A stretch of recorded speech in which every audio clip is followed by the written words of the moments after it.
बिस्मिल्लाहिर्रहमानिर्रहीम। अस्सलामुअलैकुम fourth grade. कैसे हैं आप सब? उम्मीद है कि आप सब अच्छे और खैरियत से होंगे। ओके फ़ोर्थ ग्रेड, असेसमेंट के बाद हम अपनी रेगुलर क्लासेस फिर से स्टार्ट करने जा रहे हैं। ठीक है, तो आज हम अपनी उर्दू की क्लास में मज़मून के बारे में पढ़ेंगे। मज़मून नवेसी, ठीक है, कि एक मज़मून को कैसे लिखा जाता है। मज़मून नवेसी की कौन कौन सी उसूल हैं, तो मैं आपको कुछ टिप्स बताऊंगी, कुछ उसूल बताऊंगी, इंस्ट्रक्शन दूंगी, और आपने उन्हीं इंस्ट्रक्शन को, उन्हीं हिदायत को अपने जहन में रख कर मज़मून लिखने की कोशिश करनी है। ठीक है, जब आप उन्हीं उसूलों को फॉलो करेंगे, उन्हीं उसूलों के मुताबिक आप एक मज़मून लिखने की कोशिश करेंगे तो आपका मज़मून बहुत ही अच्छा होगा। ठीक है, तो सबसे पहले हम पढ़ेंगे कि मज़मून नवेसी के उसूल क्या है, और फिर आपके सिलेबस में जो मज़मून मेंशन है उसके बारे में हम पढ़ेंगे, और वो मैंने आपके लिए ऑलरेडी लिखा हुआ है, मैं आपके साथ शेयर करूँगी और पढ़ूँगी ताकि आपके लिए आसान रहे। ठीक है, ओके फ़ोर्थ ग्रेड, तो आज हम पढ़ने जा रहे हैं मज़मून नवेसी की उसूल। ठीक है, कि एक मज़मून को कैसे लिखा जाता है, क्या क्या उसूल होते हैं। ठीक है,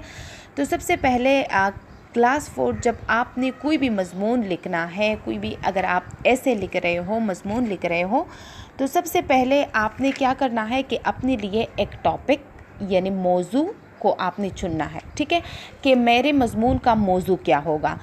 मसलन अगर हम जो है वो एक मौजू ले रहे हैं, हमारा स्कूल जो आपके सिलेबस में भी है, उसी पर हम मज़मून लिख रहे हैं, तो सबसे पहले आपके जहन में होना चाहिए कि मेरे मज़मून का मौजू होगा हमारा स्कूल, या मेरे मज़मून का उन्वान होगा हमारा स्कूल। ठीक है, तो जब आप अपने मज़मून के लिए मौजू सेलेक्ट कर लेते हैं, उसको चूज़ कर लेते हैं, तो इसके बाद उस मौजू के मुताबिक जितनी भी आपके साथ मालूमात हो और ज़ख़ीरे अल्फाज हो, उसका आपने एक खाका बनाना है।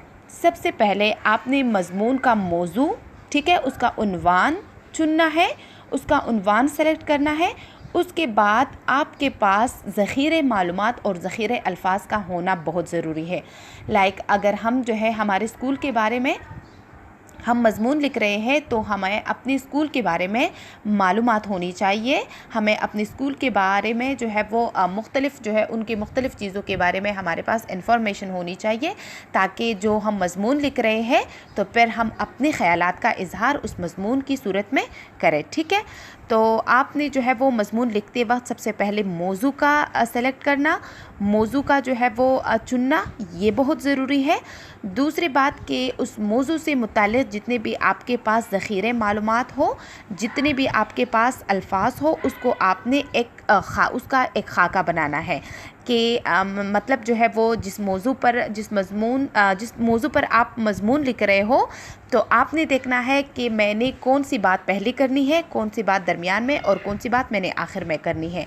लाइक अगर आप जो है वो हमारे स्कूल के बारे में मज़मून लिख रहे हैं, तो आपके जहन में होना चाहिए कि मैंने पहले अपने स्कूल के बारे में लिखना है, उसके जो है वो इमारत के बारे में, उसके जो है असातिज़ा किराम के बारे में, और फिर जो है वो में जो है हमारे स्कूल में जितनी भी मुख्तलिफ़ चीज़ें हैं, लाइक ग्राउंड और जो है वो वग़ैरह वग़ैरह, उन चीज़ों के बारे में मैंने लिखनी है। तो ये बातें आपके जहन में एक खाके के तौर पर जो है वो ज़रूर जो है वो होनी चाहिए। ठीक है, ओके, आप जब भी मज़मून लिख रहे हैं तो कोशिश करें कि मज़मून को आप सादा अल्फाज में लिख लें, आसान ज़बान में लिखने की कोशिश करें, मतलब ज़्यादा जो है मुश्किल अल्फाज आप इस्तेमाल ना करें। ठीक है, आप कोशिश करें कि लिखते वक्त जो है वो आप अल्फाज में उलझाव पैदा ना हो, मतलब तहरीर में उलझाव पैदा ना हो, कि मतलब कि पढ़ने वाले को कन्फ्यूजन हो, या उसको जो है वो समझ ना आए, कि मतलब जो है वो उसकी मानी को जो है वो ना समझे, उसके मतलब को ना समझे।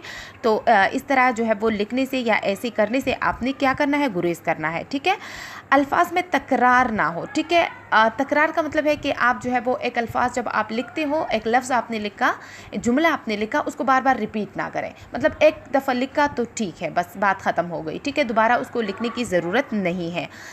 तीसरी बात कि आप जो है वो किसी भी चीज़ को जो है वो गैर ज़रूरी जो है वो तफसील से बयान ना करें। मतलब जितनी भी आपका लिखना जो है वो मकसूद हो, जितना भी ज़रूरी हो उतना ही लिख के, ज़्यादा तफसील जो है वो लिखने की ज़रूरत नहीं है। ठीक है, मज़मून में तसलसल और रब्त का कायम होना ज़रूरी है।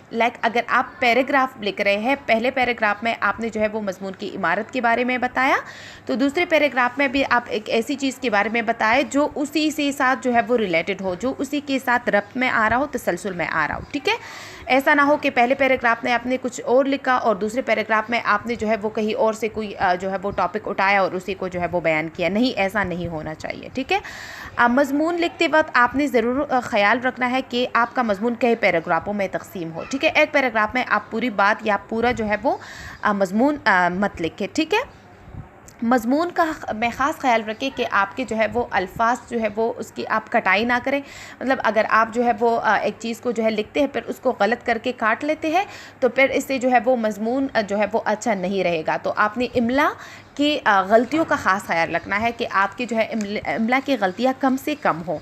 मज़मून ख़त्म करने के बाद आप उसको दोबारा जो है वो पढ़ें, उसको रीड करें, तो आपको जो है वो मतलब समझ में आएगा कि मेरी कहाँ से मैं मिस्टेक्स है या फिर कहाँ पर जो है वो मैंने गलतियाँ की हुई है, तो आप उसको दुरुस्त करें। ठीक है, तो ये मज़मून के कुछ उसूल थे, मज़मून नवेसी या मज़मून लिखने के कुछ उसूल थे। अगर आप उन्हीं उसूलों के अपने जहन में रखेंगे तो जो भी आप जो है वो जनरल सा फिर एक टॉपिक उठाए और उसमें जो है उस पर मज़मून लिखने की कोशिश करें। अब हमारे सिलेबस में जो मज़मून है हम उसी को जो है वो पढ़ते हैं। मैंने आपके लिए वो ऑलरेडी लिखा हुआ है। ओके, 4th ग्रेड, तो हमारे जो है सिलेबस में जो मज़मून है, हमारे मज़मून का जो मौजू है, जो उन्वान है, वो है हमारा स्कूल। ठीक है, हमारे स्कूल का नाम द एशियन स्कूल है। ये इंगरुडेरे रहमानाबाद में वाक़या है। स्कूल की इमारत बहुत खूबसूरत है। जो ही हम स्कूल के बड़े दरवाजे से दाखिल होते हैं हरी भरी क्यारियाँ और फूलों की तख्ते शुरू हो जाते हैं। स्कूल के दरमियान प्रिंसिपल का कमरा है जिसके सामने एक खूबसूरत बागीचा है। ठीक है, तो पहले हमने जो है वो स्कूल की इमारत और उसकी लोकेशन कि कहाँ पर ये वाक़या है उसी के बारे में हमने लिखा। ठीक है, अब दूसरे पैराग्राफ में हम जो है वो एक नया जो है वो एक न्यू चीज़ जो है वो लिखते हैं। हमारे स्कूल में 20 असातिज़ा किराम हैं जो हमें बड़े प्यार और मोहब्बत से पढ़ाते हैं। हमारे स्कूल के असातिज़ा किराम बड़े तजुर्बाकार और आला तालीमी याफ्ता है। ठीक है, तो ये दूसरा पैराग्राफ हो गया। हमारे स्कूल की इमारत 40 कमरों पर मुश्तमिल है। इम्तिहानात के लिए बड़ा हाल है। हाल के साथ लाइब्रेरी का बड़ा कमरा है। लाइब्रेरी में अखबारात, रिसाइल, मुख्तलिफ़ रिसाले, ठीक है, रिसाले जो है वो उसका जमा रिसाइल है और मुख्तलिफ़ किताबें नहायत सलीक़े से रखी हुई है, नहायत तरतीब से रखे हुए हैं। ठीक है, तो ये हमारी जो है वो इमारत, स्कूल की इमारत और उसमें जितने भी जो है वो लाइब्रेरी या फिर जो है वो इम्तिहानात के लिए जो कमरे हैं या फिर जो बड़ा हाल है उसी के बारे में हमने यहाँ पर लिखा। ठीक है, हमारे स्कूल में खेल कूद के लिए एक बहुत बड़ा ग्राउंड है जिसमें बच्चे हर किस्म के खेल खेलते हैं। ठीक है, इसके बाद जो हमारा नेक्स्ट पैराग्राफ है उसमें हमने अपनी साइंस की तजुर्बागाह को बयान करना है। ठीक है, हमारे स्कूल में साइंस की तजुर्बागाह काबिल दीद है। यहाँ पर असातिज़ा किराम तलबा से तजुर्बात कराते हैं। ठीक है, यूँ तो हम सबको अपनी अपनी दरसगाह से मोहब्बत होती है, लेकिन हमें अपनी स्कूल से अक़ीदत के हद तक प्यार है और हमारी दुआ है कि हमारा स्कूल पाकिस्तान के आला तरीन तालीमी इदारों में शुमार हो। आमीन। ठीक है, तो ये हमने अपने स्कूल के बारे में कुछ लिखा। पहले हमने उसकी जो है वो लोकेशन और उसका नाम और लोकेशन के बारे में जो है वो बताया। उसके बाद हमने जो है वो असातिज़ा किराम के बारे में बयान किया।